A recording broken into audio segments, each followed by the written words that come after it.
Bonjour à tous et bienvenue dans cette autre édition de 1506, une histoire de l'Afrique.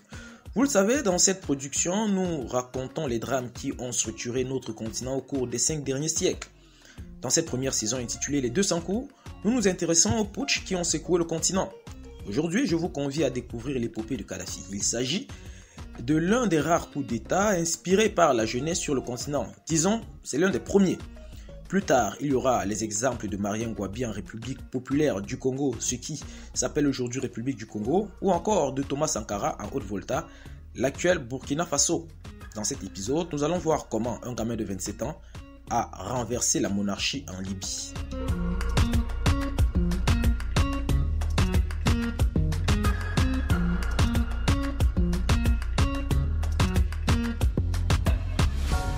Le ciel est dégagé en cette nuit du 31 août 1969. Dans cette nuit claire, une centaine de jeunes soldats s'affairent sur les routes de Benghazi et de Tripoli. Ils sont posés, sans aucune pression.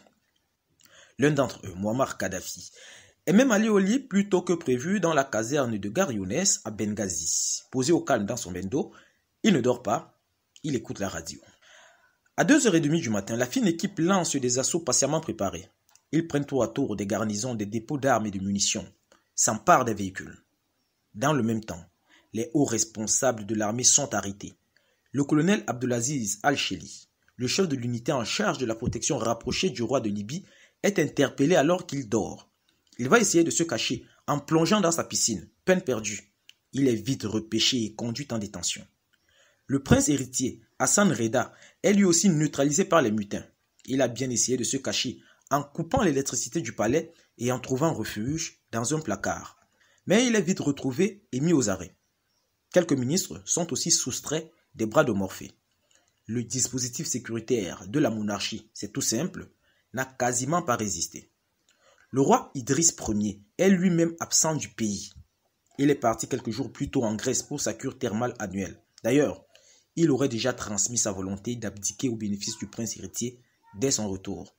Prince héritier qui se trouve pour l'instant entre les mains des jeunes soldats. Et Mouammar Kadhafi dans tout ça, me direz-vous? Eh bien, lui et quelques autres amis se dirigent vers Radio Benghazi pour y annoncer leur victoire. Cependant, il y a un hic. Sa Jeep de tête se détache du reste du convoi par une erreur d'orientation. Les critiques avancent que le meneur de la révolution serait resté dans le confort de sa chambre pour écrire son discours de victoire. Quoi qu'il en soit, ce n'est qu'à 6h50 que le leader arrive dans les studios de la radio. Musique.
Vous venez d'écouter Allahu Akbar, Dieu est grand, un chant patriotique appelant à la création de la grande nation arabe.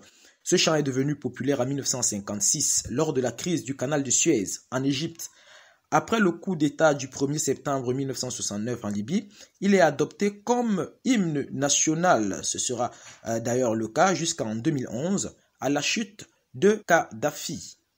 Le matin du 1er septembre, donc, les Libyens, pourvus d'un poste récepteur, apprennent pour la première fois ce qui est en train de se passer. Le communiqué numéro 1 est lu par la voix jeune, mais ferme, d'un officier que pratiquement personne ne connaît dans le pays.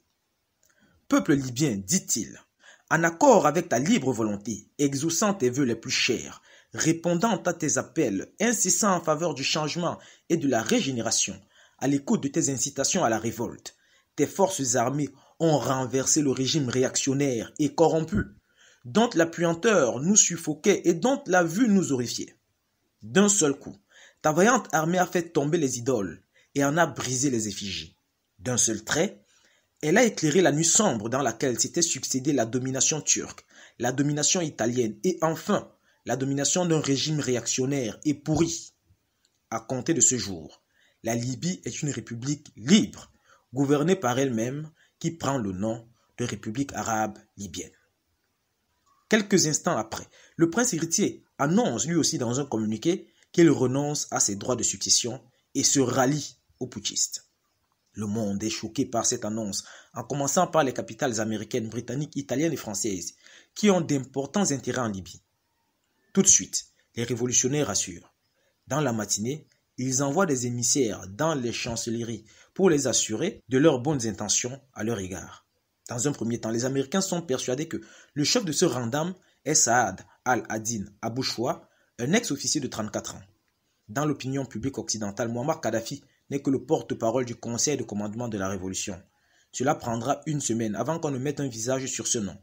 Kadhafi reprochera son imprudence au journal égyptien responsable de la divulgation de son identité. Le premier à reconnaître le nouveau gouvernement est le président égyptien Gamal Abdel Nasser. Nous verrons tout à l'heure qu'il en est l'inspirateur, parfois sans le savoir. 3 mois après avoir renversé les institutions, le conseil de commandement de la révolution publie sa composition.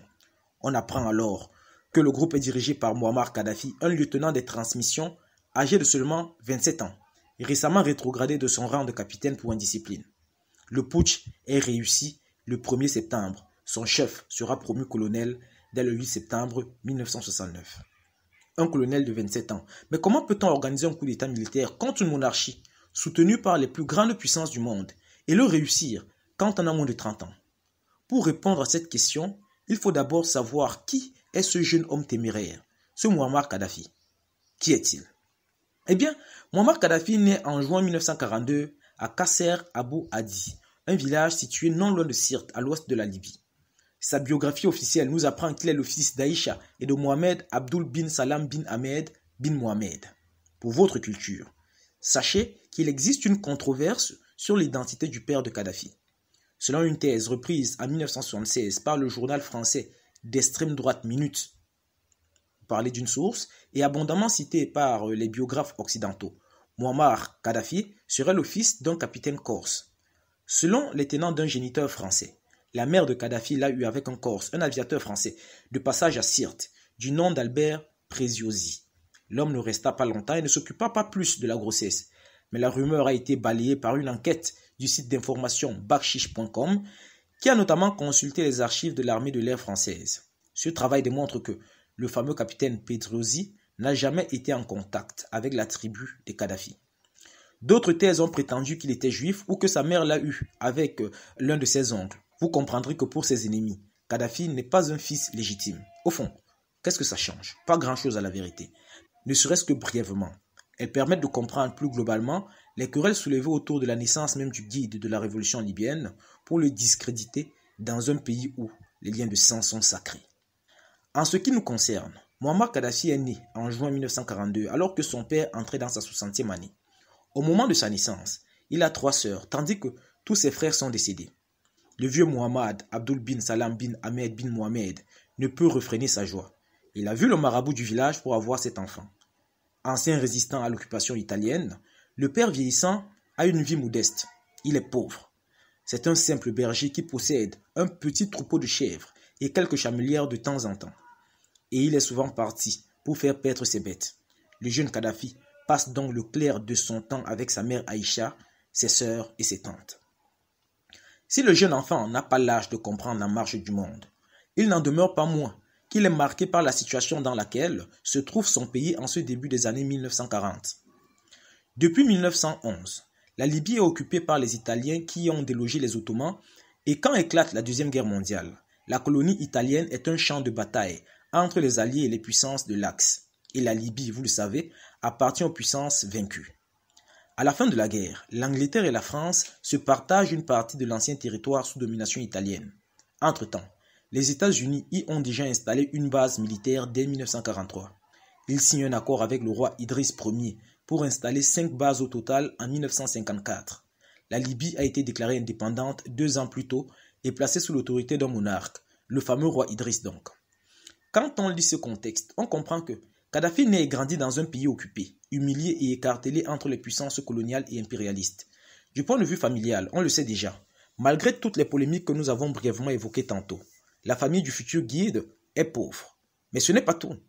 En Libye à cette époque-là, et peut-être de nouveau aujourd'hui, malgré l'occupation, les relations sociales sont fortement régies par la hiérarchie des tribus. Lui et sa famille appartiennent à la tribu des Guedafa, des berbères arabisés et sans fortune. Dans cet environnement, le jeune Kadhafi n'a pour seul avenir et pour seul rêve que devenir berger comme son père. Il apprend donc toute la panoplie du parfait villageois, agriculture vivrière de survie, marquer et garder le bétail familial, chasser des oiseaux. Mais le gamin est animé d'une curiosité unique et d'une soif inextinguible d'apprendre de nouvelles choses. Aussi, son père décide de le confier à un professeur de religion qui passe de temps en temps au village. Là aussi, les qualités intellectuelles de Mouammar sont vite remarquées. Un de ses oncles, petit fonctionnaire de police, plaide pour que l'enfant déjà âgé de 10 ans soit scolarisé dans une école primaire à Sirte. On ne devient pas Kadhafi par hasard. Le villageois enjambe les 6 années du cycle primaire en 4 ans. C'est simple. Notre jeune garçon connaît déjà tout le Coran par cœur quand il arrive en classe pour la première année. Le même jour, on le reclasse en 2e année. À la fin de la semaine, il est admis à suivre les classes à partir de la 3e année. Un peu comme un enfant passerait du CP1, ce qu'on appelle la CIL au Cameroun, au CE1 en une semaine. Malgré la moquerie de ses camarades plus nantis, le jeune Kadhafi est tout aussi brillant une fois au collège. Il lit tout ce qui lui tombe sous la main, journaux, livres. À la maison, il écoute déjà BBC en arabe et aussi La Voix des Arabes, une chaîne de radio lancée par l'Égypte où le président Gamal Abdel Nasser appelle à la prise de conscience du monde arabe contre l'impérialisme occidental. C'est cette radio-là qu'il écoute cette nuit du 31 août 1969 avant d'aller prendre le pouvoir. Revenons à la vie de Mouammar Kadhafi adolescent. Ses livres de chevet sont La philosophie de la révolution écrit par Nasser et La révolte du Nil d'Anwar el-Sadat. Il s'amuse déjà à imiter le tonitruant leader égyptien et affûte son discours devant ses camarades d'internat. Mais Kadhafi dit aussi des essais sur les révolutions françaises et russes. Il s'intéresse, étant toujours au lycée, à la figure d'Omar al-Mokhtar, un héros de la résistance à l'occupation italienne. Kadhafi ne pardonnera jamais aux Italiens de l'avoir fait exécuter en 1931. Il lui rend un vibrant hommage lors de la lecture du fameux communiqué numéro 1 dont nous avons parlé tout à l'heure.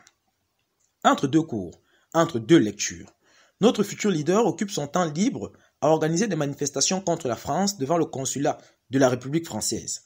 Il reproche notamment à Paris la colonisation en Algérie et les essais nucléaires au Sahara.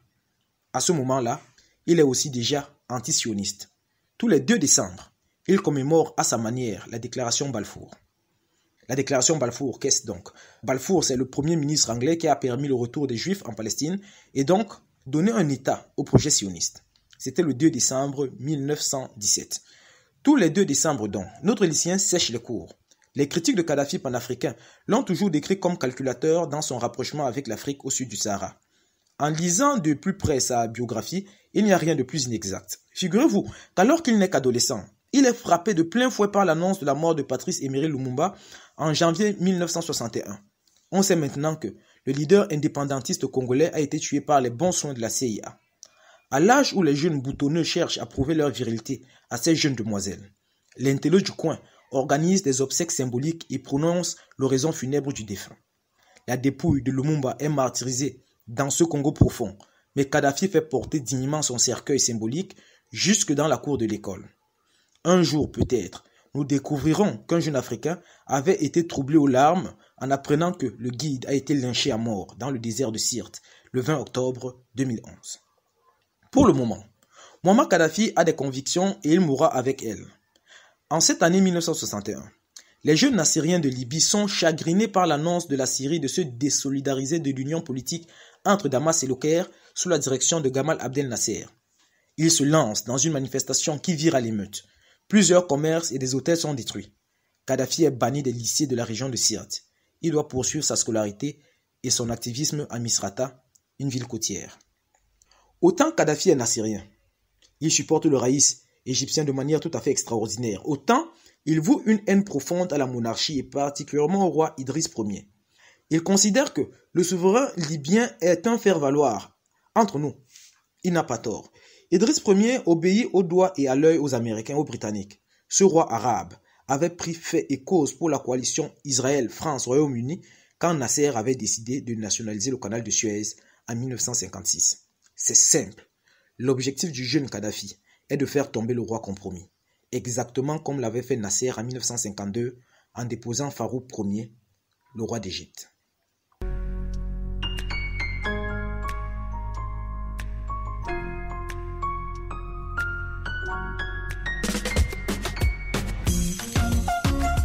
En attendant, le jeune homme poursuit ses brillantes études. Faisant un tour dans sa bibliothèque, il lit beaucoup sur le socialisme utopique d'un Proudhon, les thèses de Karl Marx qu'il critique déjà, analyse du socialisme de ceux qui exercent effectivement le pouvoir, en commençant par Mao Zedong et Fidel Castro. Il lit aussi Karl von Clausewitz, Ibn Khaldun, Otto von Bismarck, Charles Dickens, Abraham Lincoln, Sun Yat-sen, Montesquieu, Rousseau, le chantre de la démocratie directe. En 1963, l'homme qui est entré à l'école à 10 ans obtient l'équivalent du baccalauréat lettres et philosophie. Il a alors 21 ans. Mouammar est particulièrement passionné d'histoire militaire. Il dira plus tard que ses lectures n'étaient pas juste un passe-temps sur WhatsApp. Il voulait apprendre comment on s'organise pour prendre le pouvoir. Assez logiquement donc, après son bac, Mouammar entre dans l'armée. Il est inscrit dans l'académie militaire de Benghazi. La logique de Kadhafi est qu'on ne peut pas prétendre diriger un pays sans en connaître les rouages. Son entrée dans l'armée est un choix tactique. Avec ses camarades de lycée, ils ont un plan. Entrer dans les institutions du pays au mieux des capacités et des qualités de chacun. La vie d'adulte frappe à la porte. Le leader, déjà en train de mûrir, entreprend une licence d'histoire qu'il ne terminera malheureusement pas, harcelé par sa formation d'officier. Si Kadhafi n'obtient pas son diplôme, c'est aussi parce qu'il passe le plus clair de son temps à préparer la future révolution. En fait de préparation, il recrute 60 de ses camarades de promotion. Il les choisit minutieusement. Ils sont tous ressortissants comme lui de familles modestes. Ils se réunissent sur une plage à 110 km de la ville de Benghazi. Tous les membres de ce groupe restreint sont soumis à une discipline de fer. Alcool et tabac interdits, boîte de nuit et jeux de hasard aussi. Une partie de la solde doit être versée à la cause. Kadhafi fait vœu de célibat tant que le roi Idriss Ier n'est pas encore tombé. Certains conjurés font même vœu de chasteté. Dans tous les cas, nos amis sont des célibataires endurcis et se refusent à courir les filles. Faut-il le mentionner? Le secret de tout ceci doit être absolu. En formation, on voit en Kadhafi un illuminé. Personne ne le prend vraiment au sérieux. Très bien. Le jeune élève officier tisse sa toile, dans l'armée, mais aussi dans la sphère civile. Il continue à réunir ses compagnons, même après la fin de la formation et les affectations. Les apprentis putschistes volent armes et munitions sans soulever d'inquiétude particulière dans la hiérarchie de l'armée et auprès de nombreux instructeurs occidentaux présents en Libye. Et même lorsque Kadhafi est envoyé en stage en Angleterre, il reste extrêmement mobilisé pour sa cause. Plus, ce voyage va le renforcer dans sa conviction en deux choses. Primo, les coutumes ancestrales et le mode de vie authentique des Libyens doivent absolument être préservés. Secondo, la morgue, le sentiment de supériorité des Occidentaux, est dû au développement des infrastructures dans leur propre pays, pas à l'éclat de leur culture. En passant, Kadhafi se refuse à parler anglais, par principe. La guerre des 6 jours entre l'Égypte et Israël début juin 1967 va contribuer à le radicaliser davantage. D'abord, parce que le roi Idriss traîne les pieds pour soutenir le voisin égyptien et continue à livrer du pétrole à Israël. Sous la pression de l'armée, il envoie enfin un bataillon au Sinaï. Mais cette aide de dernière minute ne va pas être en mesure de retourner la situation en faveur de la coalition arabe. Le prestige de Nasser n'a plus été le même après cette cuisante défaite. Le plus difficile à avaler pour Kadhafi est sans doute le travail de contingentement des émeutes contre la communauté juive qui éclatent en Libye en réaction aux conséquences de la guerre des 6 jours. Les événements de politique internationale, l'ambition et les talents de manœuvrier du jeune Mouammar Kadhafi, quelle que soit leur importance, ne peuvent pas à eux seuls expliquer la chute de la monarchie en Libye. Le pays est fortement fracturé. Je vous disais tout à l'heure les ambitions des puissances impériales. Sur le plan intérieur aussi, il y a d'importantes divisions. Les chefs tribaux exercent une influence que les chefs militaires peinent à contrebalancer. Le roi Idriss a plutôt les apparences d'un mystique. Il vit reclus dans son palais de Tripoli et une fois par an, il se paye le luxe d'une cure thermale en Europe de l'Est, Turquie ou Grèce. Et comme je l'ai dit au début, Il veut abdiquer au profit de son fils. Le Sénat en est informé quand il s'en va en vacances. Il y a aussi un facteur qui peut expliquer la facilité avec laquelle ce coup d'État a pu être exécuté. Les hauts gradés de l'armée s'étaient déjà entendus pour faire tomber le roi Idriss ou éventuellement le prince héritier. Ils en avaient averti les grandes puissances, en commençant par les États-Unis. Le coup devait être mené par le chef d'état-major de l'armée. Rien d'étonnant dès lors que le putsch n'est pas vraiment surpris. La vraie surprise est venue de ce que les auteurs et les bénéficiaires du pronunciamiento ne sont pas ceux que tout le monde attendait. Les jeunes officiers ruraux qui sont arrivés au pouvoir à Tripoli ne comptent pas poursuivre sur la voie tracée par la noblesse tribale et les technocrates au pouvoir. Leur ambition est beaucoup plus simple. Ils veulent renverser la table. Une révolte? Non, sire, une révolution.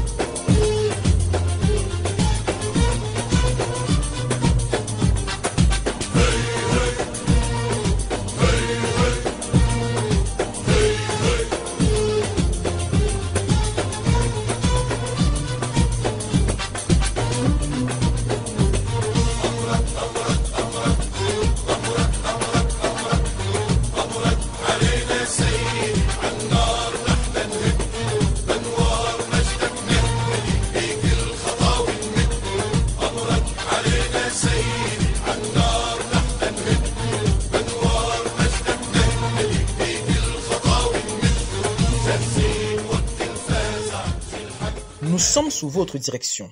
Chanson patriotique d'hommage. D'autres diront à la gloire de Mouammar Kadhafi. Le coup d'état du Conseil de commandement de la Révolution du 1er septembre 1969 à Tripoli apporte la preuve qu'aux âmes bien nées, la valeur n'attend point le nombre d'années et à cœur vaillant, rien d'impossible. Ces bons mots de sagesse populaire digérés, je vous propose à présent d'évoquer les répercussions du coup de force sur le quotidien des Libyens et sur la trajectoire de la Libye. L'affaire peut faire plusieurs thèses de doctorat. Le changement du niveau de vie des Libyens, du tout au tout, a très souvent été commenté. Mais nous ne sommes pas des gens à nous contenter de si peu, n'est-ce pas? Je vous propose d'évoquer très rapidement les répercussions, les conséquences de l'arrivée de Mouammar Kadhafi au pouvoir en Libye sur le plan politique. La première conséquence est que la monarchie est remplacée par la République puisque le prince héritier a renoncé à ses droits de succession. Pas sûr qu'il ait fait de son plein gré. Plus tard, en 1977, la Libye deviendra une Jamaïria, c'est-à-dire un état de masse. Sa philosophie est condensée dans le fameux livre vert et se fonde sur 5 principes. Abrogation des lois réactionnaires. La purge des déviants politiques sont les communistes, les capitalistes et les frères musulmans. La distribution des armes aux masses révolutionnaires. L'instauration d'une révolution bureaucratique et administrative. Et la proclamation de la révolution culturelle. Dans la pratique, pour Kadhafi et pour ses compagnons, le problème de la démocratie telle que pratiquée par les pays occidentaux ou même par les pays communistes est qu'elle est une démocratie représentative. Pour lui, le parti politique est une dictature contemporaine, tandis que le Parlement est l'institution par excellence où le peuple est absent. La troisième voie qu'il propose est toute simple. Donner directement le pouvoir au peuple.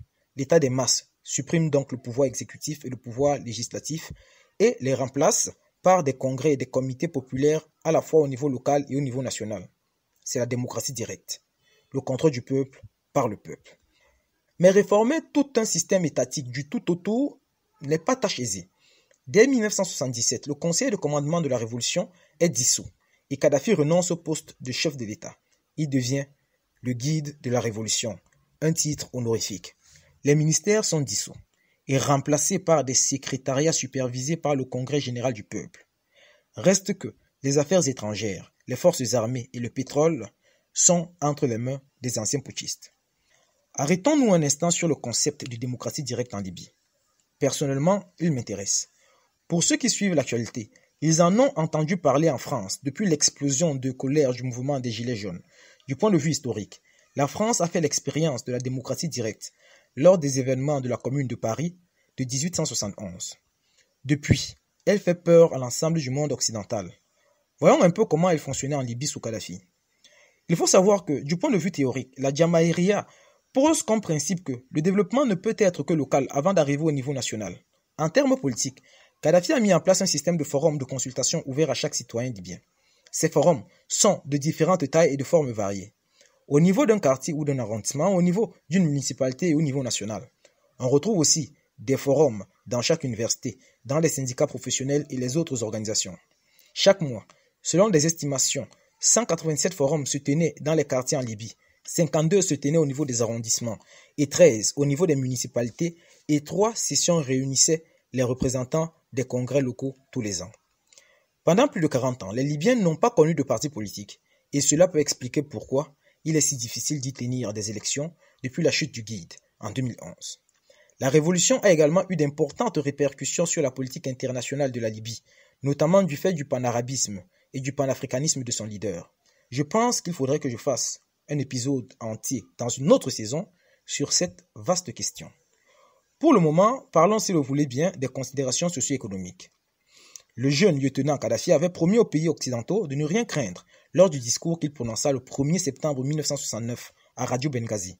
Seulement, il n'avait pas pris le pouvoir pour continuer à fonctionner sur les mêmes bases que l'ancien régime. Dès 1970, le Conseil de commandement de la Révolution utilise l'arme pétrolière pour imposer ses points de vue. La Libye, à l'époque, produit 155 millions de tonnes de pétrole, soit les 2/5 des besoins de l'Europe. Dans un article de la revue française de sciences politiques, Hubert Breton note qu'on pouvait prendre pour la première fois la mesure de la puissance d'un État souverain en face des compagnies, lorsque son gouvernement n'est ni soumis à leur influence, ni solidaire de l'ensemble politique dont elles font partie. Sous la monarchie, les prix du pétrole étaient fixés par les compagnies pétrolières elles-mêmes. Entre 1961 et 1968, la Libye aurait perdu, selon des estimations, près d'$1 milliard de revenus pétroliers. L'argent profitait en premier aux actionnaires des multinationales pétrolières, mais irriguait aussi la classe dirigeante libyenne. Les conséquences furent la destruction de la société tribale, en substituant des rapports monétaires aux liens de solidarité. La corruption, les compromissions avec les Occidentaux et la passivité vis-à-vis de l'expansion israélienne vont creuser la tombe du régime monarchique. Ça, nous l'avons déjà vu. Quand Kadhafi prend le pouvoir en septembre 1969, il mène une politique prudente vis-à-vis des compagnies pétrolières. Certains espéraient qu'en nationalisant de manière brutale, Kadhafi et ses amis suscitent une intervention militaire des États-Unis. Mais dès la fin janvier 1970, le colonel convoque les majors du pétrole et leur propose son plan pour la revalorisation des prix. Son argument est simple. Le peuple libyen a vécu 5000 ans sans pétrole. Il peut encore s'en passer si ses droits légitimes sont méconnus. Au bout de plusieurs mois de négociations menées par le commandant Abdel Salam Jaloud, numéro 2 des putschistes, les nouvelles autorités libyennes réussirent à faire plier les compagnies pétrolières sans les nationaliser. La compagnie occidentale accepta par exemple de laisser 58% de sa production à l'État libyen. Le Conseil de la Révolution imposa aussi un paiement rétroactif des taxes depuis 1965. Toute l'histoire de la Libye sous Kadhafi sera l'histoire de la répartition des richesses pétrolières aux Libyens. Sur le plan social, le statut de la femme libyenne évolue lui aussi et de manière significative. La polygamie est interdite. Les femmes sont encouragées à travailler hors du domicile conjugal. Dans son livre vert, la femme et la mère sont quasi institutionnalisées. L'adultère est passible de lapidation. Il impose une vision extrêmement rigoriste et dénuée de l'islam. Pour lui, par exemple, la Mecque n'est pas le lieu saint des musulmans. C'est un monument comme un autre. Cependant, une personne majeure reconnue coupable d'un vol peut être amputée d'une main. S'il s'agit d'un vol à main armée, on lui coupera aussi le pied. Mais alors, me direz-vous, Kadhafi était donc un ange? Mais pas du tout. C'était un utopiste, mais c'était aussi un homme politique. Il y a eu des débordements en rapport avec la liberté d'expression. Il n'était par exemple pas possible de prendre fait et cause pour la monarchie. Certains sports, comme la boxe, étaient aussi interdits. Pour Kadhafi, c'était de la barbarie. En mettant autant de temps au pouvoir, l'administration de la Jamaïria s'est aussi retrouvée engluée dans la corruption et la proche famille de Kadhafi n'était pas exempte de tout reproche. Lui-même s'est considérablement enrichi, même s'il continue à se présenter comme l'humble bédouin de son enfance. On se rappelle encore que l'un de ses fils a par exemple voulu racheter le club italien de la Juventus. Mais ces débordements ne peuvent pas remplacer le vent de liberté et de prospérité qui a soufflé sur la Libye entre 1969 et 2011.